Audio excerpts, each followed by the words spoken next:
Hi everyone, it's Karen at Glaze Craze, and I'm here today to show you how to make our gnomes, our dude, and our dudette. And let's get started. So first things you're going to need some clay. Our kit includes a texture mat, but that's completely optional. You're going to need a surface to work on that the clay won't stick to. Pillowcases are excellent, tablecloths, and then we've got our skewers, a makeshift rolling pin, a sponge, and a cup of water. And then we're going to clear all those tools out of the way so we can get started. And you're going to want to take a fairly large chunk of clay and we're going to flatten it out.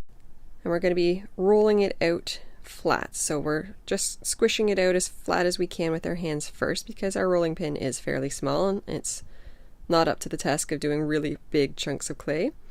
If you have a rolling pin of your own at home, by all means, feel free to use it. We recommend a wooden rolling pin though, so it doesn't stick to the clay. And here you see we're just rolling the clay out, flipping it over, rolling it out, flipping it over. This is just to make sure that the clay doesn't stick to the surface below. We have other videos on our channel if you want a better instruction on how to do a slab rolling and why we're using that plastic gift card to help smooth it out. Here we're showing you how to use the texture mat. It's not required, and we're actually not going to use it for this project, but we just wanted to show you how to roll a textured slab into the clay. It's using the rolling pin. And if you don't like how it turns out, it's really easy to fix. You're going to grab that old gift card again and just smooth it all out. Next, we're going to take our skewer. You can use whichever one you prefer, and we're going to cut out a large pie slice. It's going to be over 90 degrees that we're cutting here, just a little over. And then you're going to cut the bottom so it's nice and rounded, literally like a pie slice.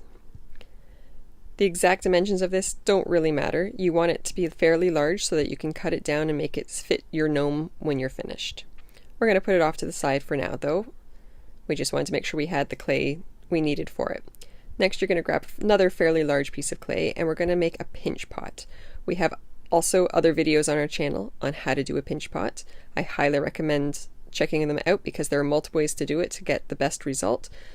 They often tend to become big, wide pinch pots if you have never made them before. And for this project, we want a fairly skinny one that's rather tall so that we have room for all of the features on our face.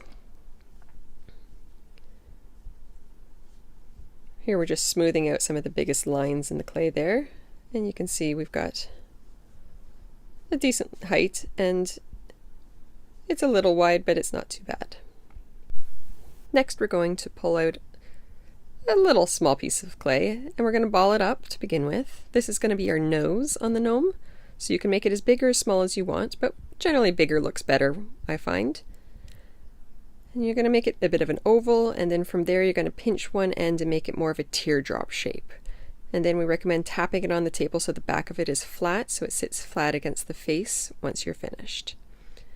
Then we're going to grab a little bit more clay, move everything else off to the side,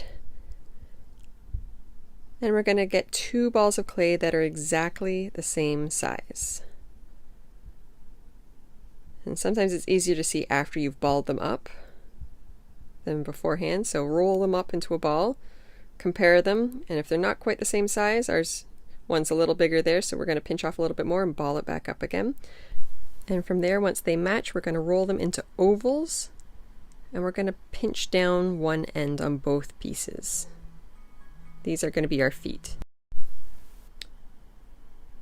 Make sure to pat them down on the bottom so that they're flat, and once you're happy with them being fairly matching, it's time to move on to joining everything together.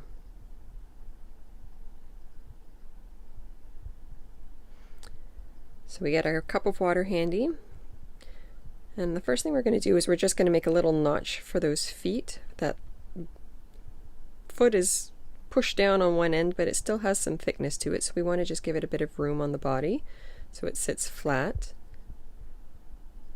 So just push it in, smooth it out. Doesn't have to be too fancy.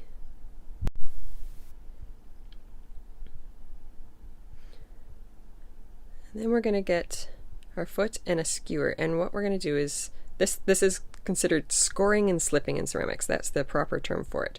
But basically you're opening up the pores in the clay for, if you've been working on it for a while and any parts have dried out a little bit more, we're just opening it up so that clay of the same wetness level is exposed on both pieces, because clay joins better when it's the same moisture level. And we're just pressing it on, and you're going to smooth it together on the inside so it doesn't come apart, and then you clean it up on the outside.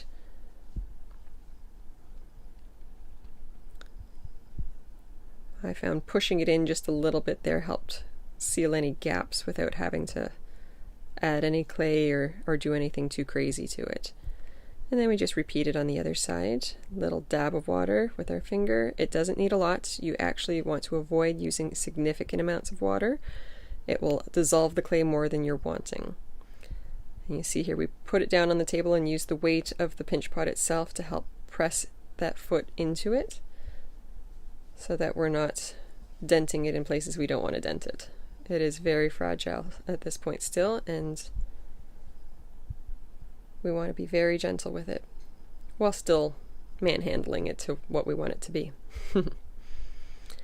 Now we're going to add the nose, and we're going to do the same thing. We're going to score it, and when I say scoring and slipping, potters will usually use water and clay mixture to glue things together. You don't have that, so we're going to just use a little bit of water and put it on the clay itself. It'll form its own little bit of slip there for joining, and you just kind of squish it on there. Sometimes twisting it just that little bit helps really force it on while you're pressing down. And always make sure you're supporting on the inside when you're applying pressure on the outside. So when you're joining that nose and you're really pressing it on, put a finger on the inside so that it doesn't dent the face on our gnome. So now we're just showing you how to do the beard if you're going to make the male gnome. We're going to just use some of leftover clay that we rolled out at the beginning to do that part, and we're just lining it up with the face there and drawing a line where the nose is so we can cut out a little space for it. You don't actually have to be super precise with this. It tends to form around the nose pretty easily as long as you get it close, as you'll see. And you can just fold it up around the nose there how you need. And then to give it some texture so it really looks like a beard, we used our skewer to just draw some lines in there. Sped it up here so that you're not watching us do it forever, because it did take a bit more time than it may seem. And when you're using the skewer, it tends to cause a texture that will be sharp when it's fired later. So you'll see we're just pressing down those points that it creates so that it won't be sharp later, and rubbing off any extra little bits that we don't want on there. So there's the beard if you're going to choose to do the guy. And then we're also going to show you how to do the female one with some pigtails. So we're going to take some of our leftover clay here, and you have enough clay to do either one, so probably more than that for that matter. We want to make sure you've got more than you need when doing our projects. And we're just going to roll it out into some hair strands, I guess you could say. So we're fans of kind of squishing it with our hands to get the bulk of it down so that you're not having to roll it as much.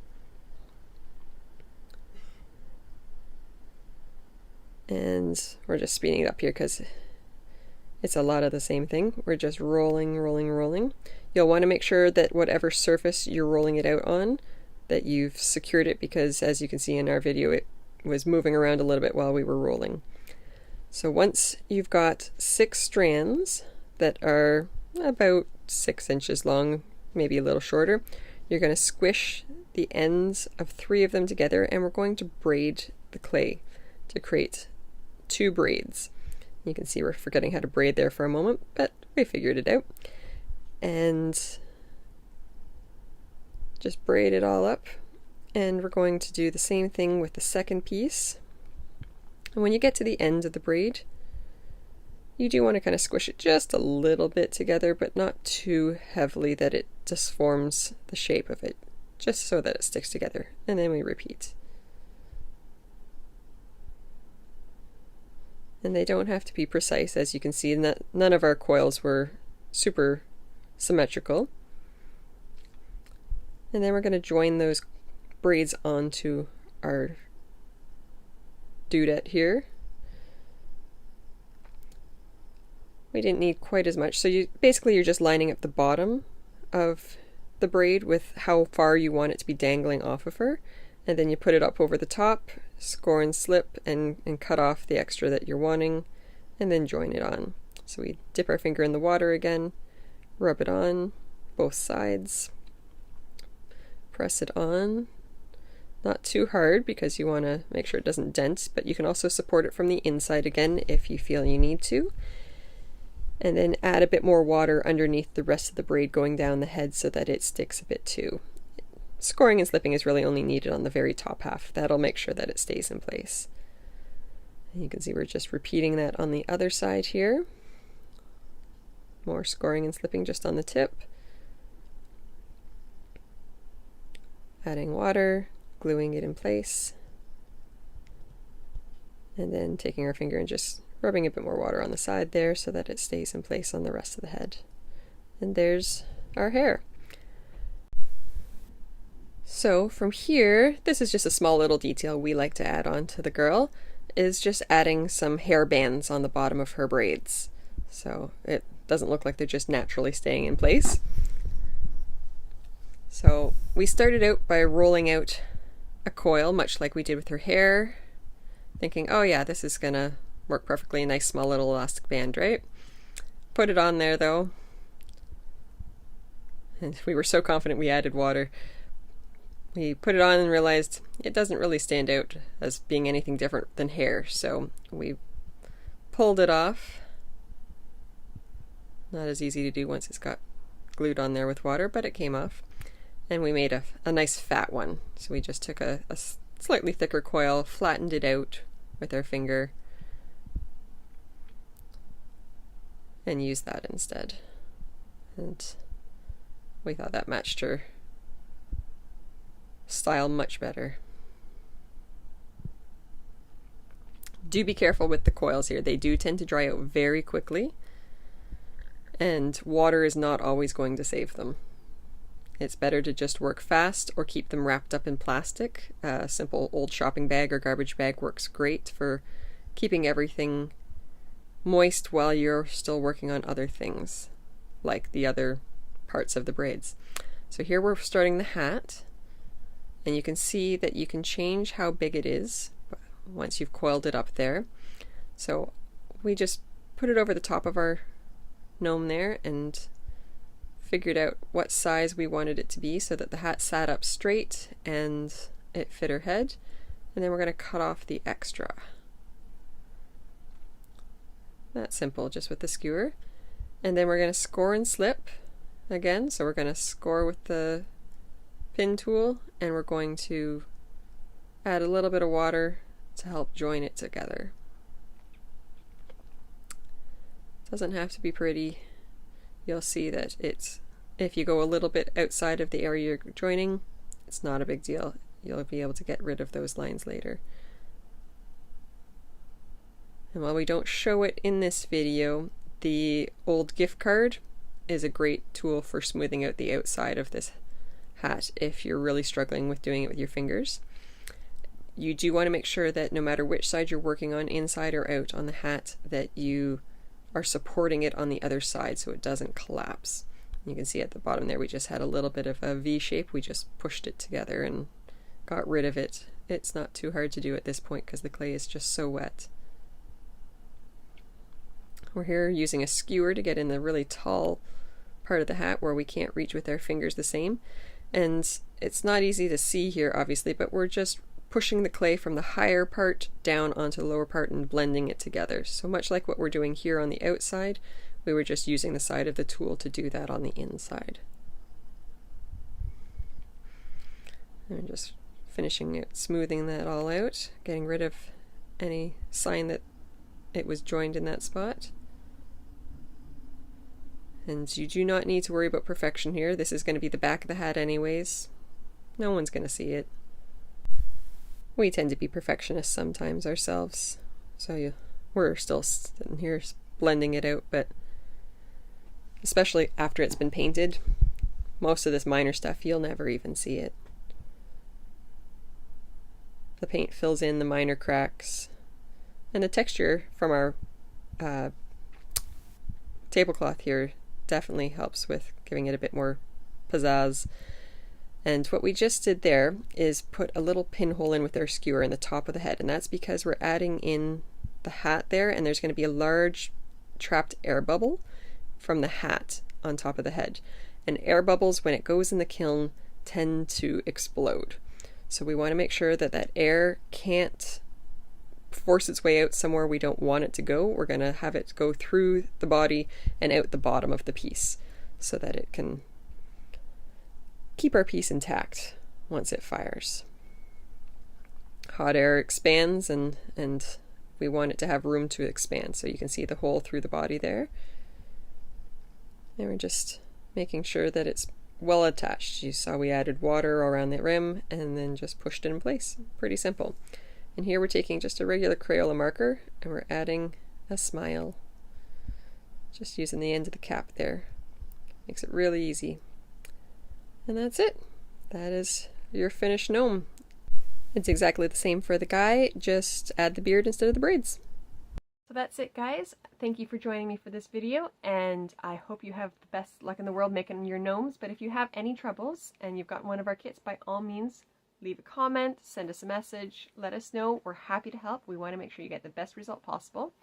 And we do want to mention one last thing. When you are finished creating your kit and you're ready to bring it back to us, you want to make sure that you wrap it up in plastic so that it doesn't dry out. You can see on my gnome here that it's, well, maybe my lighting's not that great. It's starting to change color. So it's lighter on this end and darker down here, right?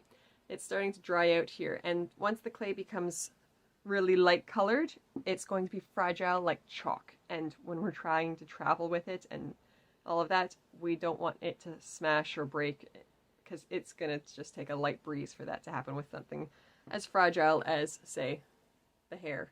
So we recommend that you wrap it up in plastic, put it in a cardboard box, an old Amazon box or something like that, and just leave it like that to come back to us. We will take it out of the plastic, let it dry beside the kiln so it doesn't have anywhere that it has to seriously travel before it dries, and we'll make sure that it survives. We also recommend, especially if you've got a lot of little details, take a good picture of it from whatever angles you need to so that we know exactly what it's supposed to look like. So if it does change in travel, that we can make sure it looks the way it's supposed to before it gets fired. So that's it, and we can't wait to see your creations.